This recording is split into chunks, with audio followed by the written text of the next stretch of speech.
After we file, the USPTO trademark examiner reviews your trademark to determine if it meets the registration requirements.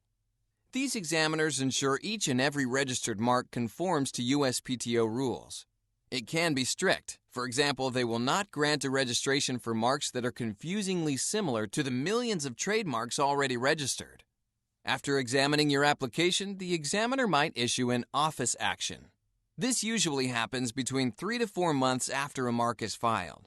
An office action is an official correspondence from the USPTO that explains what changes are needed to your application before your trademark can proceed to registration.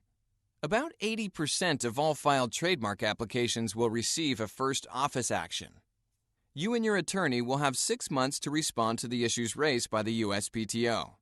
The complexity of an office action varies on a case-to-case basis, but many office actions can be overcome with a professionally drafted response. Depending on complexity, Legal Force RAPC may charge between $279 and $649 to respond to an office action.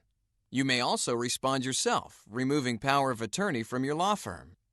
Once the response is filed with the government, your mark will either move toward registration or receive a final refusal, which isn't really final.